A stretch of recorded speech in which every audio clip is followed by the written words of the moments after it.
अभी हमारे साथ मौजूद हैं एनटीपीसी के सीजीएम राजेंद्र प्रसाद अहिरवार। उन्होंने इस बार जो है जोशीमठ भू धसाव को लेकर पहली बार जो है एनटीपीसी जो है मीडिया के सामने रूबरू हुई और उन्होंने माना कि जो जोशीमठ जो संघर्ष समिति है और एनटीपीसी के खिलाफ जो है बार बार ये कह रही है कि जो जोशीमठ जो भू धसाव का जो मुख्य कारण है वो एनटीपीसी है। तो हमारे साथ हैं सीएम साहब। जी सर, जो जोशीमठ में जो लगातार जो भू धसाव हुआ है एक आध महीने पहले और एनटीपीसी का जिक्र उसमें लगातार किया जा रहा है और अभी तक करीबन 97 डेज हो चुके हैं और जो संघर्ष समिति है वो भी धरने पर बैठी हुई है। तो इसमें आप क्या कहेंगे? वो एनटीपीसी का जिक्र उसमें बार बार किया जा रहा है। देखिए, जो जो तथ्य हैं हमारी परियोजना के, उनको अगर हम देखें तो हमारी जो टनल है जोशीमठ से लगभग 11 किलोमीटर दूर, एक तो हमारी डलर मिलाट मेथड से बनती है और दूसरी टनल जो हमारी है वो टीबीएम से बन रही है। टीबीएम की जो टनल है वो जोशीमठ से लगभग 1 किलोमीटर दूर पीछे है और बड़ी अच्छी चट्टान के अंदर से गुजर रही है। और जो लोग बोल रहे हैं कि एनटीपीसी की टनल का इससे कोई संबंध है, तो हमने परीक्षण भी करा लिए हैं, अध्ययन भी कराए हैं और उन जो एजेंसीज़ हैं, जो जिस विशेषज्ञ एजेंसीज जो हमारे देश की सर्वोच्च एजेंसीज हैं, उन्होंने भी इसका आकलन किया है और उन्होंने हमें आश्वस्त किया है, बताया है कि आपकी परियोजना का इस भूधसाव से संबंध प्रतीत नहीं होता है। यद्यपि वो रिपोर्ट्स अभी आने वाली हैं, पर हमने उनसे बात किया तो ये मालूम हुआ। तो सर, जो आपकी जो करीबन 100 दिन के आसपास जो है काम बंद है कंपनी का, तो इसमें कंपनी को कितना नुकसान अभी तक हुआ है और कितने एम्प्लॉय जो है इसमें कार्यरत थे और वो अभी क्या स्थिति में है? देखिए, जो 5 जनवरी को कार अचानक रूप से बंद कर दिया गया था और अचानक बंद होने से जो हमारे जो वर्कर्स थे उनको बहुत दिनों तक तो एक बड़ी असमंजस की स्थिति बनी हुई थी। फिर हमने उनको बोला कि भई जब काम बंद है तो आप अपना निर्णय लीजिए। तो उन्होंने निर्णय, अभी कुछ लोग तो निर्णय लेके यहाँ से जा चुके हैं, लेकिन कुछ लोग हैं यहाँ जो अभी भी अनिश्चितता में हैं कि हम क्या करें। जो हमारी कार्यदायी संस्थाएं हैं वो भी बड़ी अनिश्चितता में हैं कि हम क्या करें, यहाँ से डिमोबिलाइज करें या यहाँ पर काम कर रहे हैं। हम भी उसमें बहुत कुछ नहीं कह पा रहे हैं, कॉन्ट्रेक्चुअल समस्याएं आ रही हैं। और आप अगर नुकसान का जो आकलन करने की अगर कोशिश करें तो हम अपनी परियोजना 75% कंप्लीट कर चुके हैं, जिसमें 6,000 करोड़ के लगभग का इन्वेस्टमेंट हो चुका है।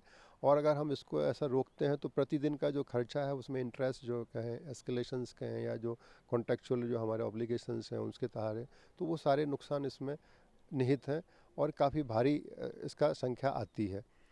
हम ये भी कहना चाहेंगे कि जो हमारी जो परियोजना रुकी है, इससे हमारे देश, प्रदेश और इस अंचल को बहुत भारी नुकसान हो रहा है, क्योंकि ये जो परियोजना बन रही थी इस यहाँ के विकास के लिए बन रही थी।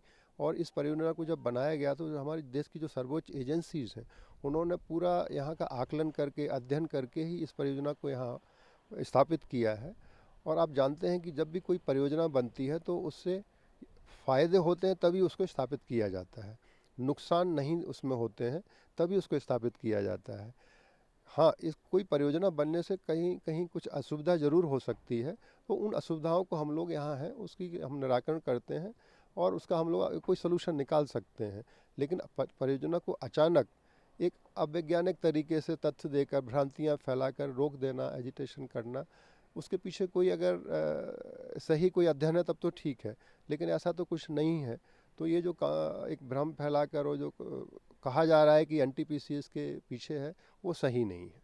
नुकसान की अगर हम बात करें तो करीबन 500 करोड़ से ऊपर का जो है अभी तक नुकसान बताया जा रहा है एनटीपीसी को। देखिए, नुकसान तो जब ये काम शुरू होगा उसके बाद ही इसका आकलन होगा, बट हाँ, ये सैकड़ों करोड़ों में तो ज़रूर हो रहा है।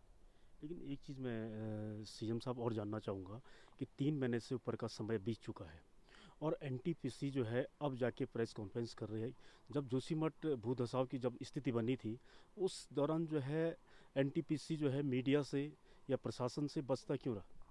देखिए, ये कहना सरासर गलत है कि हम पहले मीडिया में आए हैं या अपना पक्ष रखे हैं, क्योंकि हम दिसंबर में जब ये शुरुआत ही हुई थी ये आपदा, तभी हमने सभी को सारे तथ्यों के बारे में अवगत कराया था, सारे मीडिया हाउसेस को। बल्कि हमने सभी मीडिया के लोगों को अपनी साइट को मैं बुलाया था, उनको दिखाया था कि देखिए हमारी जो टनल है किस प्रकार से बन रही है, कितनी सुदृढ़ तरीके से बन रही है, और इस टनल से किसी भी प्रकार के पानी का रिसाव बाहर होने का संभावना ही नहीं है, क्योंकि इस टनल में पानी ही नहीं है। अभी टनल पूरी बनी ही नहीं है, इसमें नदी अभी आई नहीं है। तो ये कहना कि टनल से पानी बाहर जोशीमठ में आ गया है, ये सही नहीं है, इसके तथ्य सही करार नहीं देते हैं। तो सर, ये जो एनटीपीसी का जो कार्य है, जो बंद रुका हुआ कार्य है, ये कब तक चालू होने की जो है स्थिति में रहेगा? देखिए, हम एनटीपीसी जो है एक सेंट्रल गवर्नमेंट की महारत्न ऑर्गेनाइजेशन है, और ये जो काम हम जो भी काम करेंगे, चूँकि इस प्रशासन ने कार्य बंद किया है, तो उनके ही निर्णय का हम इंतज़ार कर रहे हैं। जैसे ही उनका निर्णय आता है हम कार्य शुरू करेंगे। उनके निर्णय आने के लिए सभी संस्थाएं जो यहाँ पर अपना जो अध्ययन कर रही थी और जो इन्वेस्टिगेशन कर रही थी, उनकी रिपोर्ट जल्दी ही ऐसा सुना है कि आने वाली है। उसके बाद शीघ्र ही निर्णय होगा, और हमें विश्वास है कि ये जो तथ्य हैं हमारी परियोजना के, उसके मद्देनज़र ये हमारी परियोजना शीघ्र ही शुरू हो जाएगी।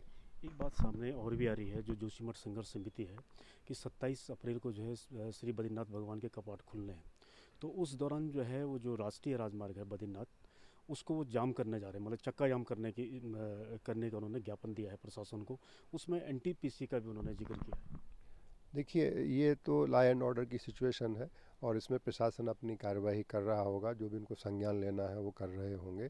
पर इसमें हमारा कोई पक्ष नहीं रहेगा, क्योंकि हम तो पहले ही का हमारी परियोजना बंद है।